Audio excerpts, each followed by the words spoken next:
Welcome to the overview of the new Habitat ReStore Safety Guide. My name is Ann Congdon, and I am the specialist for the ReStore Safety Program here at HFHI. I will share my contact information at the end of the presentation, so if you have any questions, please feel free to email me directly. So just a bit of background about the guide. This has been almost a 3-year process of research, training, and multiple do-overs to get to the version that we're very excited to present to you. We hope that you are just as excited to have a document that addresses the specific safety concerns of the ReStore. Now, the reason we did not call this safety guide a safety manual is because we wanted to be able to present to you a document that would guide you to OSHA, Department of Transportation, Consumer Product Safety, EPA, and CDC regulations that pertain to compliance in the ReStores. We could not be exhaustive of every regulation that exists and encourage you to take the information presented and do additional research on your own when it comes to additional federal, state, and local ordinances that may also apply. Now, experience on this call will vary from those who are very familiar with OSHA to those who have never had exposure to OSHA at all. We want to ensure that we're leveling out the playing field by giving the basics of what you will find in the guide. For those with more experience, please feel free to deep dive into the topics by following the provided links in the guide. My task today is to explain to you how you can utilize the guide to walk you through understanding regulations that apply to the ReStore. Understand that this is not an HFHI versus you safety campaign. These laws aren't coming from Habitat, they are federal regulations, and we are here to support you in compliance and understanding how they affect your ReStore.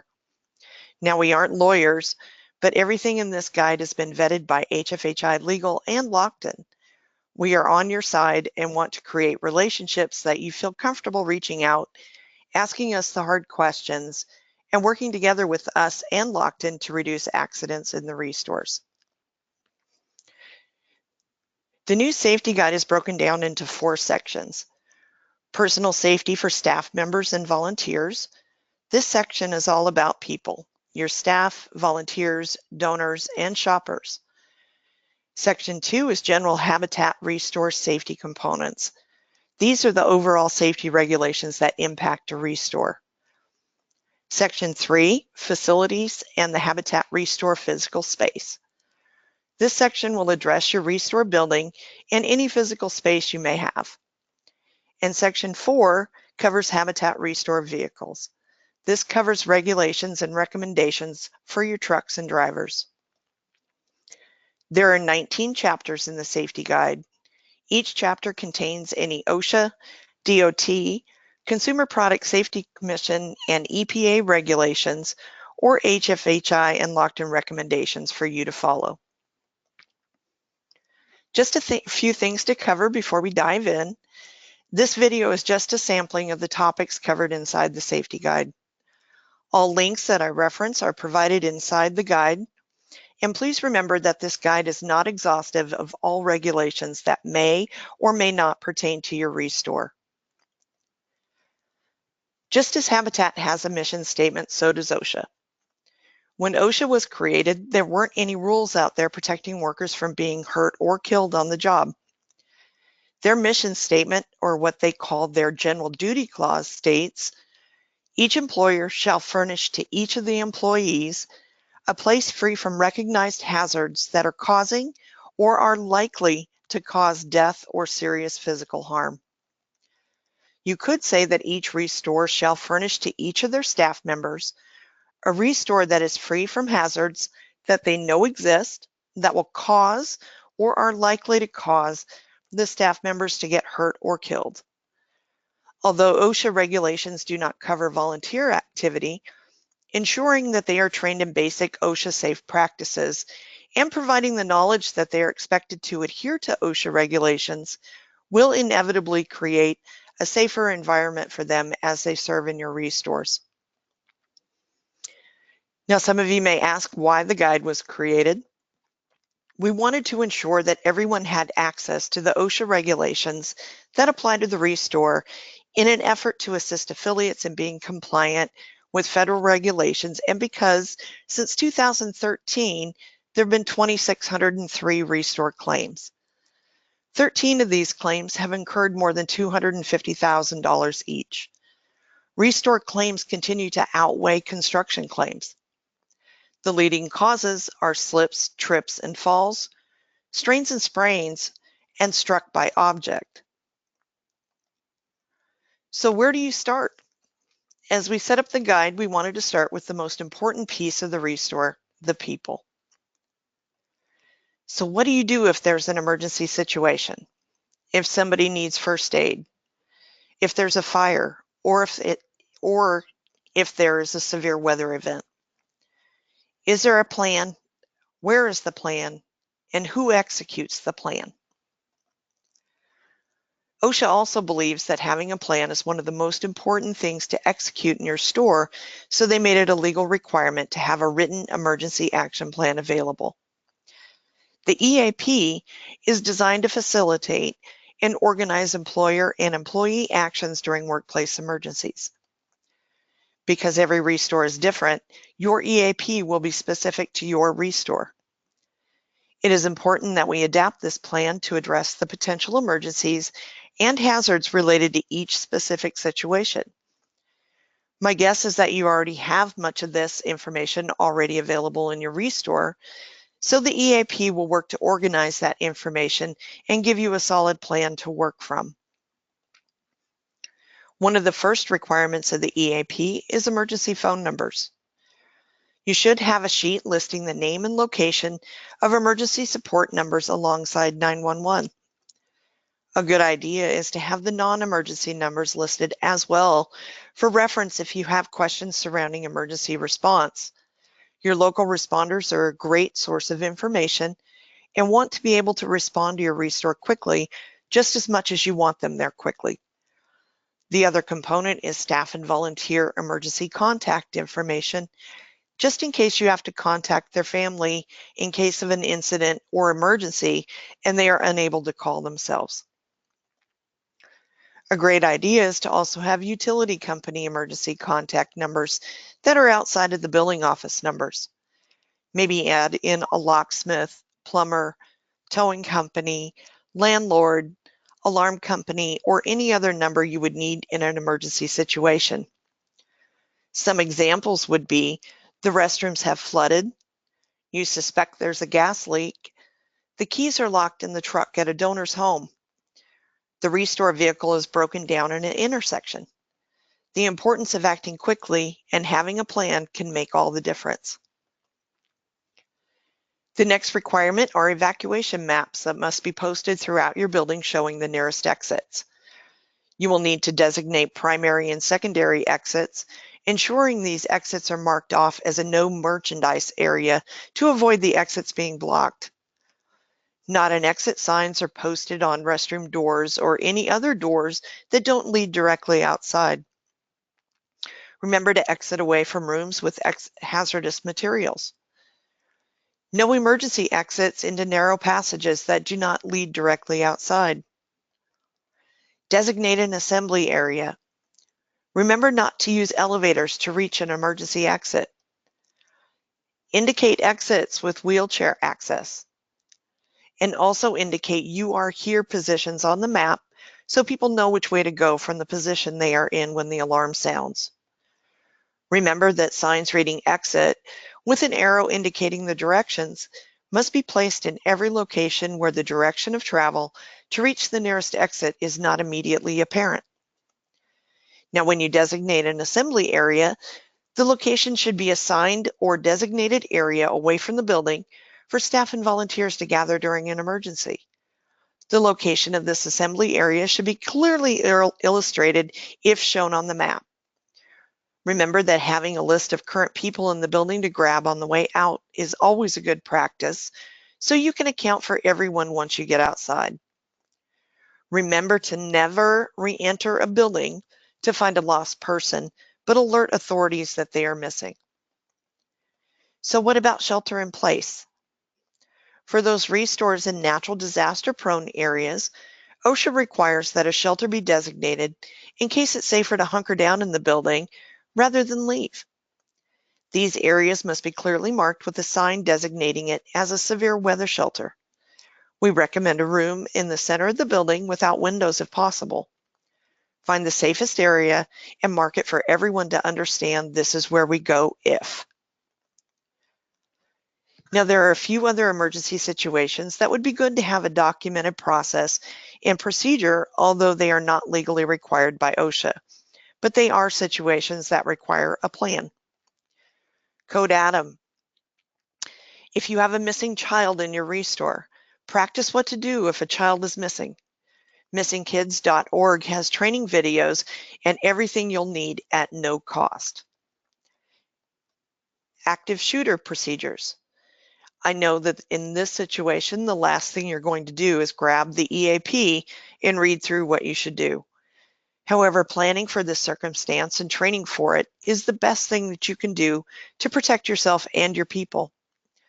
Lockton does have a class on their website that can help prep your store, as does Homeland Security. Your local police department is usually on board to help you out with classes as well. Robbery procedures. Just like active shooter, have a plan in place and train and hold practice drills on what to do if this happens. Severe weather. Just like we discussed on the last slide, having a plan in place to take shelter. Some things to remember are, do you have an emergency kit or power down kit to take into the shelter for things like a weather radio, extra batteries, water, food, or a first aid kit? These are things that planning ahead of time will make all the difference. And then any other emergency situation that may be in your specific area that you'll need to have a training and execution plan are good things to add into the EAP. The second OSHA required plan is the fire prevention plan. Your local fire department is a great resource in assisting you to create this plan.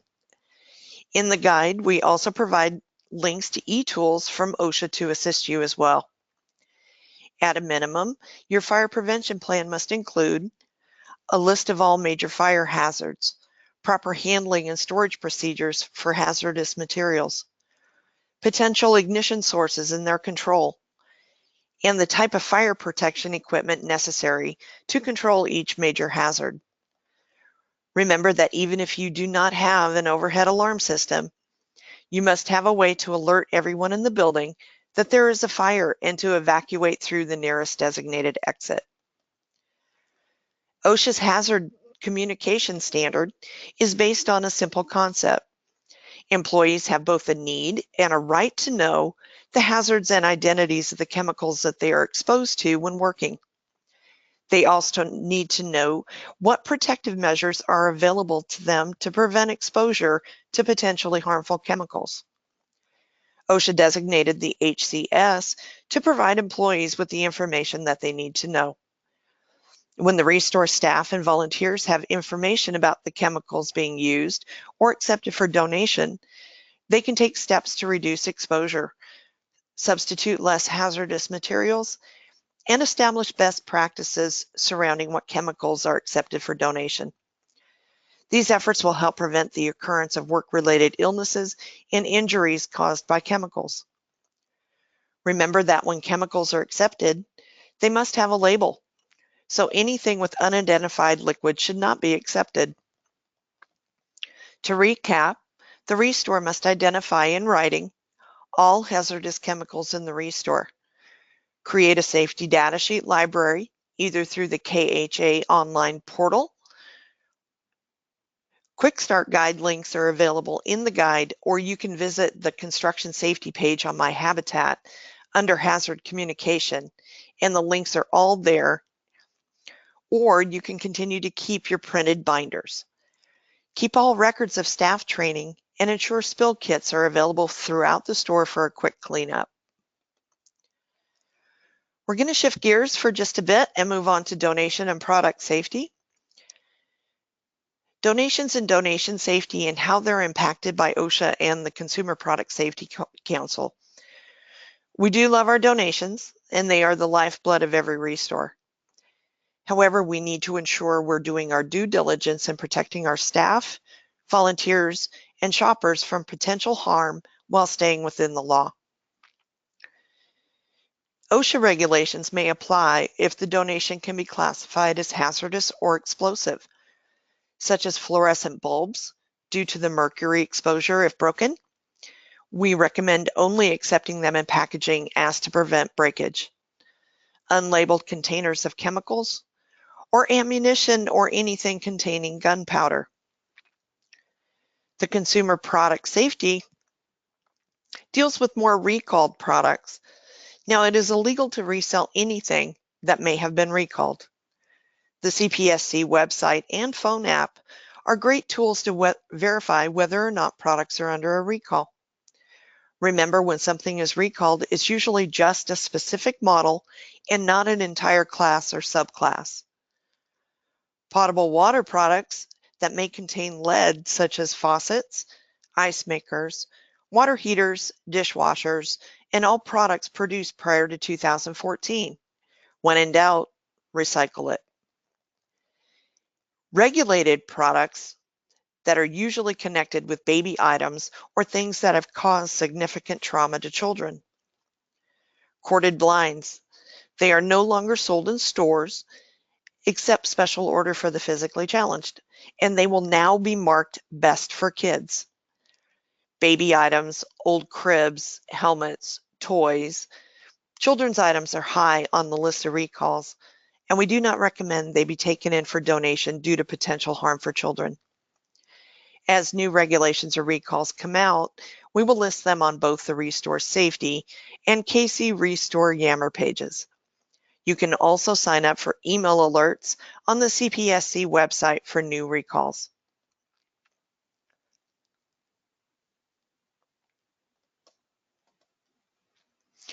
First aid kits.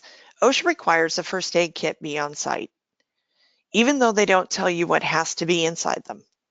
You can visit the NIOSH website, which is the National Institute of Safety and Health, and they provide sample amounts for the kits based on the number of people you estimate are in your ReStore. We suggest that you have kits in multiple locations and someone is assigned to verify when they need replenishment.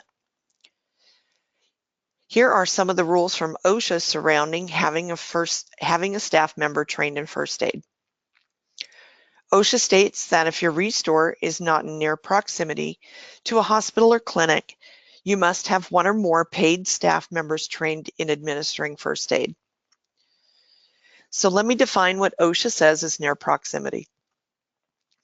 It means that emergency care must be available within no more than 3 to 4 minutes from the workplace.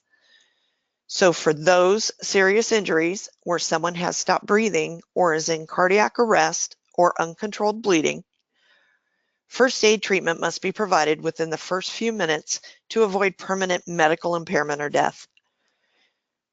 So unless you have a fire department in your parking lot like St. Tammany, you will most likely need some staff members trained in first aid. We provide links to the Red Cross for locations that provide training, or you can also check with your local agencies for assistance. If an incident does occur, here are the best practices to follow. Secure the scene. Call 911 if life-threatening. Provide first aid. Obtain witness statements. Sequester the product if the item caused the injury. Fill out the incident report. Then call, email, fax, or use online reporting within 24 to 48 hours from the incident. OSHA requires that PPE be used in order to avoid injuries caused by the working environment. Equipment such as hard hats, gloves, safety glasses, hearing protection, and fall protection to the staff and volunteers. Some of the PPE, like fall protection, will require a competent person to provide the training before it's used. A good note is that you will need more than one type and one size of gloves, depending on the task, so that everybody has the right size for the right job. Plan on getting it PPE into the budget and ensure someone is assigned to keep the supplies replenished. Items such as personal clothing and safety shoes are not required to be provided by the ReStore. However, it is completely up to the affiliate if they choose to provide those items to staff members. Now remember, this only applies to OSHA 1910 General Industry Standards, and the rules for PPE under 1926 Construction Standards will be different. OSHA requires that you keep all records of training in case there's an incident, so you can verify that they were indeed trained in PPE. Let's move on to loading docks. For those ReStores that are using your dock door for ventilation, there are OSHA regulations that must be followed. If your dock is trailer height, which is over a 4-foot drop, it is covered under the OSHA Fall Protection Standards. If the truck is not present and the door is open, the opening must be guarded with a safety gate. There are multiple types of gates that are available. However, they must be able to withstand 200 pounds of pressure from any direction in order to be within OSHA regulations. Walking working surfaces. If you have floor elevation changes such as transition strips or anywhere someone could potentially trip due to a floor defect, they must be marked in bright yellow paint or tape in order to call out the potential trip hazard.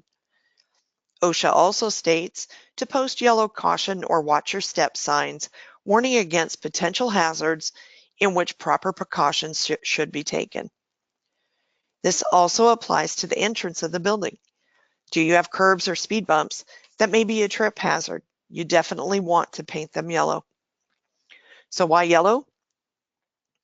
Yellow is the basic color for designating caution and for marking physical hazards such as striking against, stumbling, falling, tripping, and caught in between.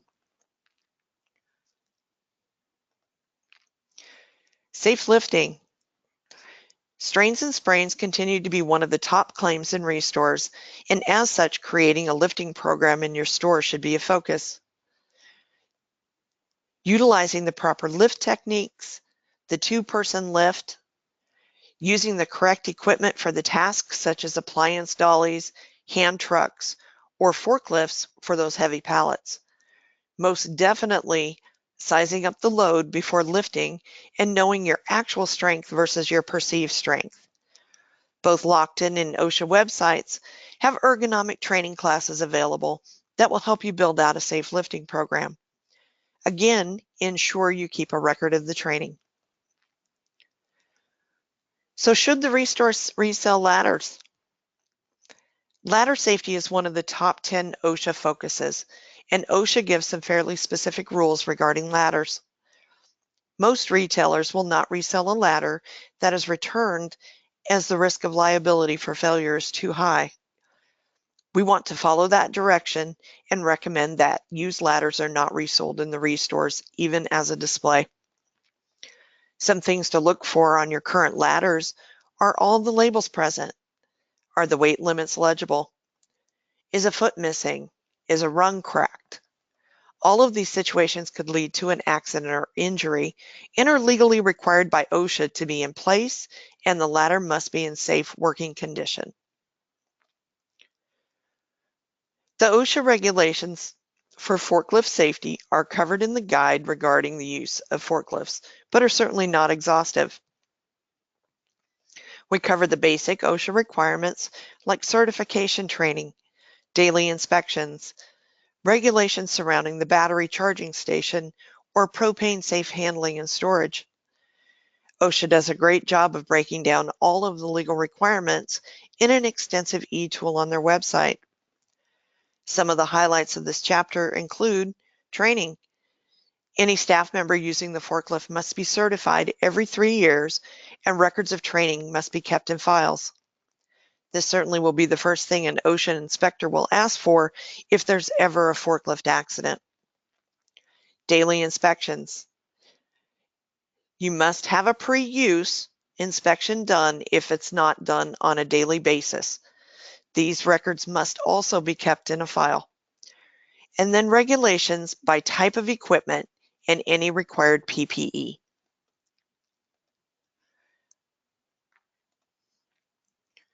The ReStore vehicle Just like OSHA, there are rules and regulations for operating your ReStore vehicle from the Department of Transportation. First and foremost, the regulations will be based on the gross vehicle weight of your truck. Trucks qualify to be considered a commercial vehicle if they weigh over 10,000 pounds and they're used to transport goods. Now, the gross vehicle weight is assigned to each truck when it's manufactured, and that will never change. It stands for the maximum capacity that the truck can hold. DOT number requirements will vary from state to state. There are significant differences surrounding the need to obtain a DOT number. Each state holds its own requirements. Some states will be any vehicle over 10,000 pounds, and others will be over 18,000 pounds. We provide easy to follow links to find out your individual state requirements. Other state requirements you may find are the need to have your logo on each door or stopping at weigh stations. Medical exams are required to operate a commercial vehicle. Exams are good for 3 years. This will not change by state. If you are crossing state lines doing regular pickups, you also may need to register for a unified carrier registration number, depending on your state requirements. The vehicle chapter also explains regulations surrounding pre- and post-trip inspection requirements, necessary emergency equipment, and convenient links to the Federal Motor Carrier Safety Administration regulations. The last but not least chapter of the guide is safety in donor homes.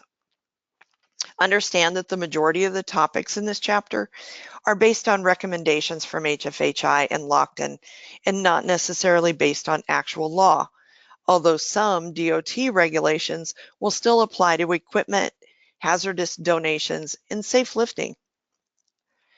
The guide covers topics such as empowering your drivers or donation ambassadors, and that they become partners in the pickup process and have the ability and training to turn down unsafe donations or those that may be on your do not take list.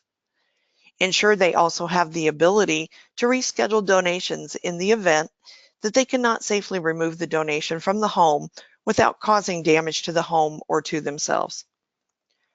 Remember that drivers should be trained on proper accident procedures and have all necessary paperwork with them in the ReStore vehicle in those cases where damage to the home or ReStore personnel occurs. It's always a great idea to walk through the drivers through processes on what to do if this happens.